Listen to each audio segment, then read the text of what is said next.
Thus, it was decided that a dedication for the cemetery should take place to honor these Northern soldiers who made the ultimate sacrifice at Gettysburg. Dignitaries from all around the country were invited. President Lincoln came. The greatest orator or speechmaker of the day, Edward Everett, was also asked to give a great grand speech. He spoke for over 2 hours. Those who came to the dedication were tired and wanted to go home by the time that Everett had finished his long speech. But then President Lincoln was asked to make a few brief remarks. Slowly and so very deliberately, President Lincoln stood up and made his way to the podium. Quietly, he faced the crowd of public dignitaries and ordinary citizens standing in front of him. Somberly, he looked over the countless rows of dead soldiers behind him, and in just 272 words, Mr. Lincoln told all of us, those living in 1863 and those of us alive today, understand what is special about our country and why it could not be broken up into free and slave, Union and Confederate, North and South. 7 years ago, our father brought forth on this continent a new nation,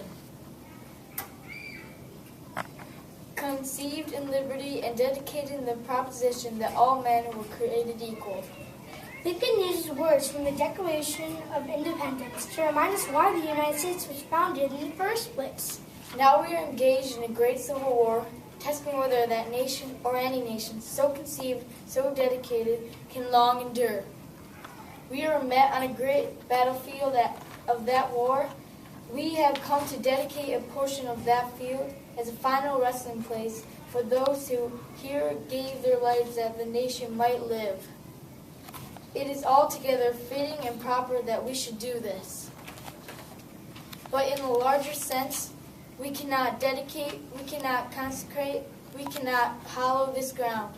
The brave men, the living and dead, who struggled here have consecrated it far beyond our poor power to add or detract. Although the dedication that Lincoln was speaking was meant to make this land special, Lincoln knew, and he told the audience, that the brave soldiers who fought here that summer had made it much more special through their actions than by anything Lincoln could say or do. The world will little know nor long remember what we say here, but it can never forget what they did here. It is for us, the living, rather to be dedicated here to unfinished work which they who fought here have thus far so nobly advanced.